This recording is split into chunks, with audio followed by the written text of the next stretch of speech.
Assalamualaikum warahmatullahi wabarakatuh. Salam sejahtera untuk kita semua. Semoga kita selalu dalam keadaan yang sehat dan bahagia. Perkenalkan, namaku Manar, aku mahasiswa semester 1 Program Studi Pendidikan Bahasa dan Sastra Indonesia Angkatan 2021 di Sekolah Tinggi Keguruan dan Ilmu Pendidikan Persatuan Guru Republik Indonesia STKIP PGRI Ponorogo. Dalam video ini, aku akan sedikit bercerita tentang salah satu sastrawan yang menginspirasiku. Siapakah dia? Yuk, mari kita tonton videonya sampai habis ya.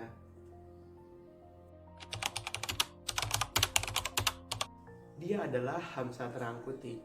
Dia lahir pada tanggal 7 Mei 1943 di Titikuning, Medan, Sumatera Utara.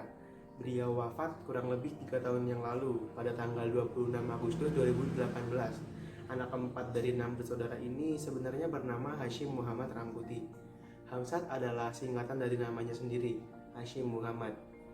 Nama bapaknya Muhammad Soleh Rangkuti dan nama ibunya Jamilah.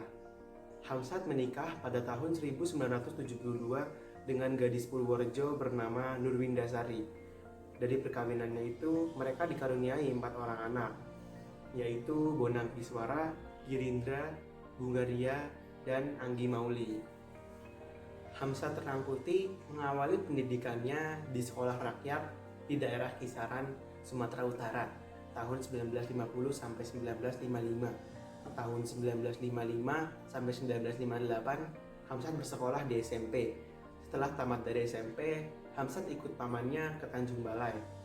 Tahun 1961 sampai 1963, Hamsat mengenyam pendidikan di SMA bagian C hingga kelas 2. Tetapi dia tidak selesai menempuh pendidikan SMA. Dia ikut pamannya ke Medan dan kemudian menetap di sana. Pada tahun 1960 hingga 1964, ia juga pernah bekerja sebagai pegawai sipil. Tahun 1964, ia bekerja sebagai korektor surat kabar harian Patriot Medan dan pengasuh ruang kebudayaan yang diberi nama Budaya bersama-sama dengan Herman KS.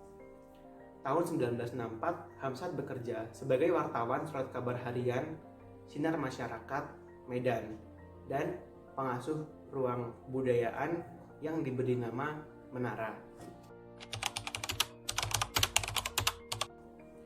Selama hidup, Hamsat Rangkuti telah mendedikasikan dirinya kepada cerita-cerita pendek.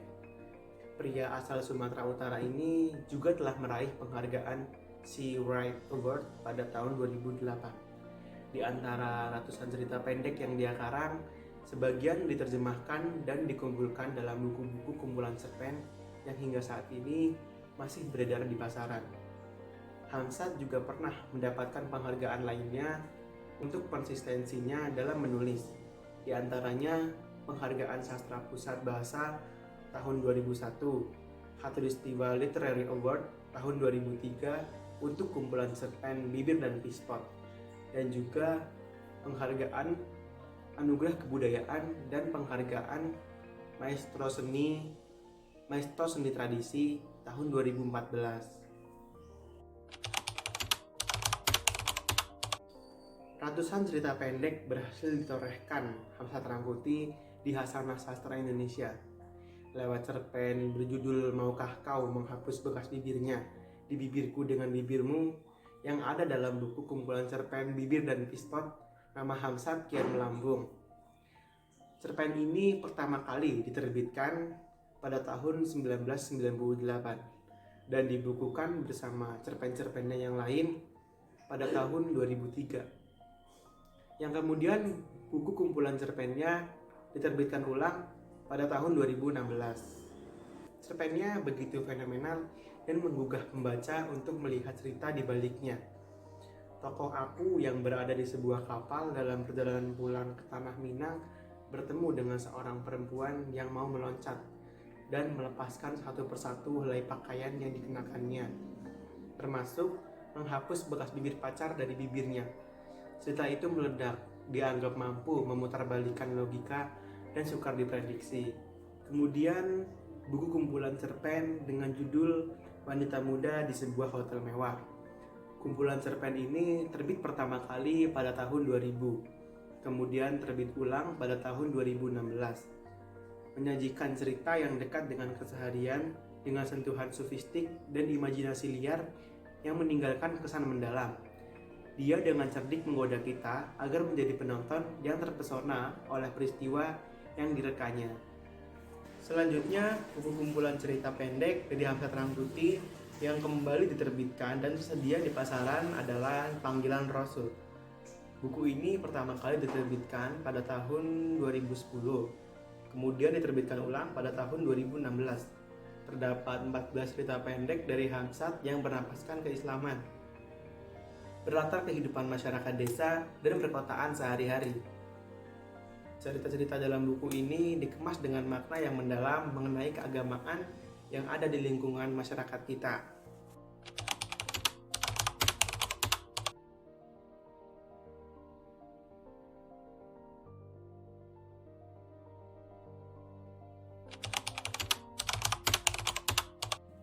Alasan aku menjadikan beliau sebagai sosok inspiratif adalah beliau yang mengajarkan aku untuk selalu bersyukur dan bersemangat mencapai cita-cita. Padahal beliau tidak mampu menyelesaikan pendidikan SMA-nya dikarenakan biaya yang tidak mencukupi. Tapi ia selalu bersemangat dan berusaha keras untuk mencapai kesuksesannya. Masa kecilnya diisi dengan membantu ayahnya mengajar ngaji. Ia juga membantu ibunya berjualan. Hamzat kecil sudah menuliskan karyanya sejak ia masih SMP. Dia hidup dalam keluarga yang tidak berkecukupan dan untuk makan sehari-hari pun susah dan terkadang tidak ada. Walaupun hidup tak seindah itu baginya, beliau tetap rajin membaca-baca karya-karya sastrawan terdahulu. Dia sangat gigih dan juga sangat rajin untuk menulis dan berkarya. Bahkan dari melamun saja bisa tergambar dalam pikirannya sebuah cerita, sehingga ia juga dijuluki dengan nama pengelamun yang parah, sangat parah. Dari sini dan dari Hamzat aku belajar untuk selalu giat membaca, giat belajar dan juga menulis. Menuliskan apa yang aku pikirkan ataupun yang aku lamunkan. Aku ingin menjadi pribadi yang produktif dalam berkarya dan sukses mengikuti jejak orang-orang hebat seperti Hamzat ini. Walaupun dunia mungkin tidak adil, tapi kita sebagai manusia harus tetap menjadi pribadi yang bermanfaat untuk orang-orang yang kita sayangi. Terima kasih sudah menonton video ini sampai akhir. Semoga menghibur dan semoga kita semua selalu diberi kesehatan. Amin. Tetap jadi produktif dan semangat untuk menggapai cita-cita kalian ya. Jangan lupa like dan komennya. Kurang lebihnya mohon maaf. Wassalamualaikum warahmatullahi wabarakatuh.